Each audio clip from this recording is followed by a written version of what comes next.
नमस्कार। आज हमारे पास कुछ बहुत ही दिलचस्प सुर्खियां हैं। हम पुरस्कार, पर्यावरण, राजनीति और तकनीक मतलब कई अलग-अलग दुनियाओं में गोता लगाने वाले हैं। तो चलिए शुरू करते हैं। पहला पड़ाव है एविएशन सेक्टर और यहाँ एक कह सकते हैं कि एक चौंकाने वाला नतीजा सामने आया है। जब हम देश में एविएशन की बात करते हैं तो दिमाग में दिल्ली, मुंबई, बेंगलोर ऐसे ही बड़े शहर आते हैं, लेकिन एविएशन प्रमोशन के लिए बेस्ट स्टेट अवार्ड मिला है उत्तराखंड को। ये थोड़ा अजीब नहीं है कि एक पहाड़ी राज्य ने सबको पीछे छोड़ दिया? अजीब लगता है अगर हम एविएशन का मतलब सिर्फ बड़ी बड़ी इंटरनेशनल फ्लाइट समझें, पर देखिए ये पुरस्कार इसी सोच को बदल रहा है। उत्तराखंड को ये सम्मान विंग्स इंडिया 2026 में मिला है और इसकी वजह बड़े एयरपोर्ट्स नहीं है, वजह है रीजनल कनेक्टिविटी। रीजनल कनेक्टिविटी मतलब छोटे शहरों को हवाई मार्ग से जोड़ना, हेली सेवाओं को दूर दराज के गांवों तक पहुंचाना। उन्होंने मुश्किल पहाड़ी इलाकों में एक पूरा एविएशन इकोसिस्टम बनाने पर काम किया है। अच्छा, तो ये अवार्ड अब सिर्फ बड़े हब बनाने के लिए नहीं है, बल्कि देश के कोने-कोने तक पहुंचने की जो कोशिश है उसको पहचान दे रहा है। बिल्कुल, ये इस बात का संकेत है कि भारत का विकास अब सिर्फ कुछ चुनिंदा शहरों तक सीमित नहीं है। असली तरक्की तो तब है जब शहरी का कोई इंसान भी आसानी से हवाई सफर कर सके, और ये पुरस्कार उसी दिशा में उठाए गए कदमों को सराह रहा है। चलिए अब पर्यावरण की तरफ बढ़ते हैं। भारत की दो और वेटलैंड्स को अंतर्राष्ट्रीय रामसर साइट का दर्जा मिला है। एक है उत्तर प्रदेश का पटना पक्षी अभयारण्य और दूसरा गुजरात का छारी डांड। ये सुनने में बहुत अच्छा लगता है, पर एक सवाल है, क्या इस टैग से जमीन पर सच में कोई फर्क पड़ता है?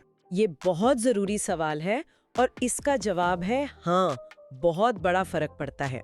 देखिए, रामसर टैग मिलना किसी वेटलैंड के लिए आप कह सकती हैं कि वर्ल्ड हेरिटेज साइट का दर्जा पाने जैसा है। ये सिर्फ एक सम्मान की मोहर नहीं है। तो फिर क्या है? इसके साथ अंतर्राष्ट्रीय फंडिंग के दरवाजे खुलते हैं, दुनिया भर के वैज्ञानिकों की मदद मिलती है और उस जगह के संरक्षण के लिए एक तरह का ग्लोबल दबाव भी बनता है। मतलब अब इन जगहों को बचाने की जिम्मेदारी सिर्फ भारत की नहीं, बल्कि एक तरह से पूरी दुनिया की हो जाती है। अरे वाह, ये तो बहुत बड़ी बात है। और ये दोनों जगह भी काफी अलग हैं एक दूसरे से, है ना? हाँ, और यही तो भारत की खूबसूरती है। एक तरफ उत्तर प्रदेश का पटना पक्षी अभयारण्य है, छोटा है पर हजारों जल पक्षियों के लिए एक बहुत जरूरी ठिकाना है, और दूसरी तरफ गुजरात के कच्छ में छारी ढांड, वो एक विशाल खारा वेटलैंड है। सर्दियों में वहाँ प्रवासी पक्षियों का जैसे मेला लग जाता है। तो इन दोनों को एक साथ मान्यता मिलना ये दिखाता है कि भारत में कितने अलग अलग तरह के महत्वपूर्ण इकोसिस्टम है। ठीक है, अब चलते हैं खेल की दुनिया में। 38वें राष्ट्रीय खेलों की मशाल को नाम दिया गया है तेजस्विनी। नाम तो काफी शक्तिशाली है, पर क्या ये प्रतीक सिर्फ एक बड़े इवेंट की मार्केटिंग का हिस्सा होते हैं या इनका कोई गहरा असर भी होता है? देखिए, ऊपर से देखने पर ये मार्केटिंग लग सकता है, लेकिन इसका एक मनोवैज्ञानिक पहलू भी है। तेजस्विनी का मतलब ही है चमक, शक्ति, ऊर्जा। जब ये मशाल पूरे राज्य से गुजरती है तो ये सिर्फ आग नहीं होती, ये उम्मीद और प्रेरणा का प्रतीक बन जाती है। ये छोटे शहरों और गांवों के युवाओं को खेलों से जुड़ने के लिए एक तरह से आवाज देती है, और एथलीटों के लिए ये इस बात का एहसास है कि पूरा देश उनके साथ है। तो ये एक तरह से पूरे आयोजन में जान फूंकने का काम करता है। बिल्कुल। अब खेलों की तेज रफ्तार से निकलकर एक ऐसी चीज पर आते हैं जो सदियों के धैर्य का नतीजा है। मेघालय के मशहूर लिविंग रूट ब्रिज यानी जीवित जड़ वाले पुलों को यूनेस्को वर्ल्ड हेरिटेज साइट के लिए नॉमिनेट किया गया है। ये पुल सिर्फ एक टूरिस्ट स्पॉट तो नहीं है, इनसे कहीं ज्यादा है ना? कहीं ज्यादा। ये पुल बनाए नहीं जाते, इन्हें उगाया जाता है। अरे वाह, ये तो कमाल की बात है। हाँ, और ये सिर्फ इको फ्रेंडली नहीं है, ये एक सामाजिक चीज भी है। इन्हें बनाने और जिंदा रखने में खासी और जयंतिया जनजातियों की कई पीढ़ियों का ज्ञान और सहयोग लगता है। आज जब हम सस्टेनेबल इंफ्रास्ट्रक्चर जैसे भारी भरकम शब्द सुनते हैं, मेघालय के लोग तो सैकड़ों सालों से इसे जी रहे हैं। ये एक सबक है कि प्रकृति के साथ मिलकर कैसे निर्माण किया जा सकता है, उसे जीत कर नहीं। मतलब ये सिर्फ एक पुल नहीं, बल्कि समय और प्रकृति के साथ इंसान के रिश्ते की एक जीती जागती मिसाल है। बिल्कुल, ये दिखाता है कि विरासत सिर्फ पुरानी इमारतों में नहीं होती, वो पारंपरिक ज्ञान और प्रकृति के साथ जीने की कला में भी होती है। और यूनेस्को का नॉमिनेशन इसी अनोखी विरासत को दुनिया के सामने लाएगा। और अब राजनीति के गलियारों से एक ऐतिहासिक खबर। महाराष्ट्र को सुनेत्रा पवार के रूप में अपनी पहली महिला उप मुख्यमंत्री मिली है। ये यकीनन एक मील का पत्थर है, पर इसके पीछे की राजनीतिक परतें क्या हैं?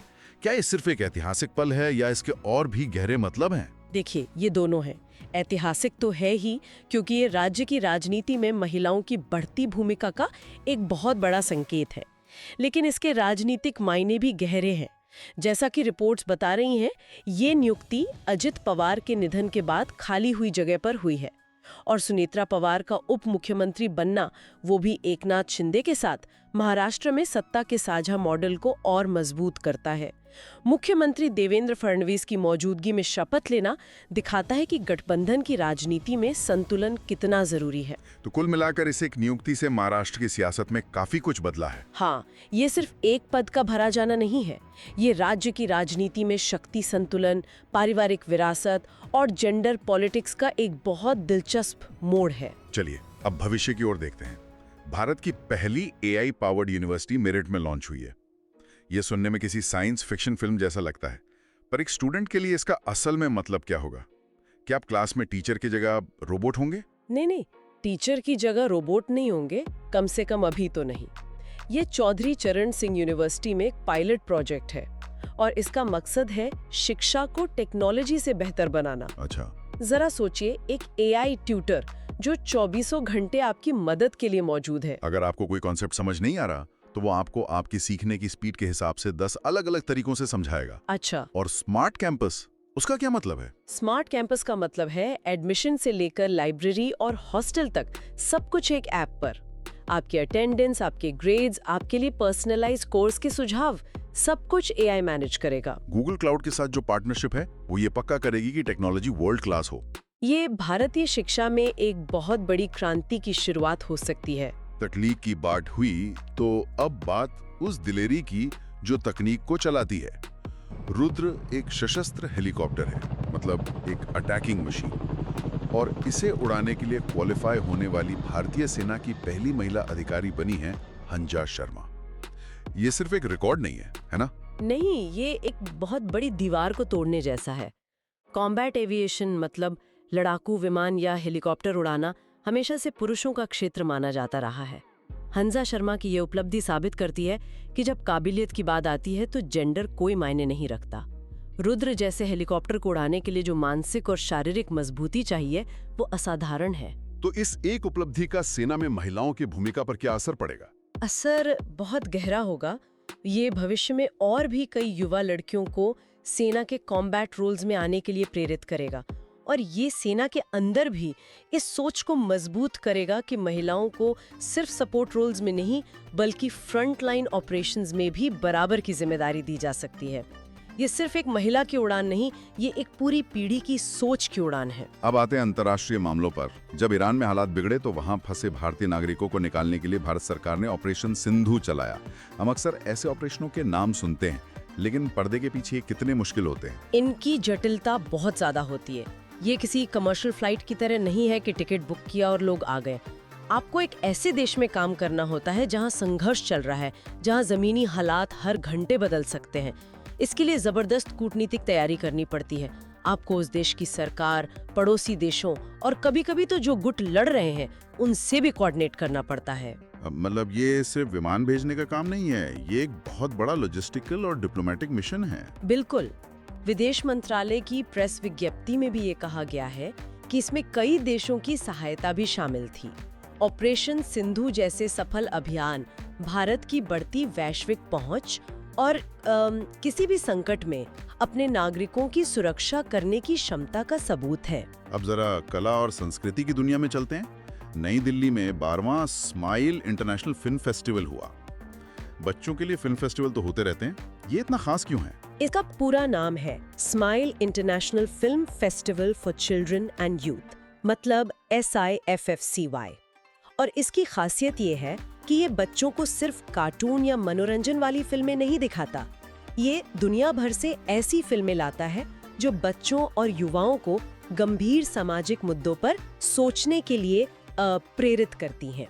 इस बार का एक बड़ा फोकस था समावेश और पहुंच पर, यानी इंक्लूजन एंड एक्सेसिबिलिटी पर। तो ये सिनेमा को मनोरंजन से आगे ले जाकर एक सामाजिक बदलाव का जरिया बनाने की कोशिश है। सही कहा, ये बच्चों को कम उम्र में ही एक संवेदनशील और जागरूक नागरिक बनाने की एक बहुत अच्छी पहल है।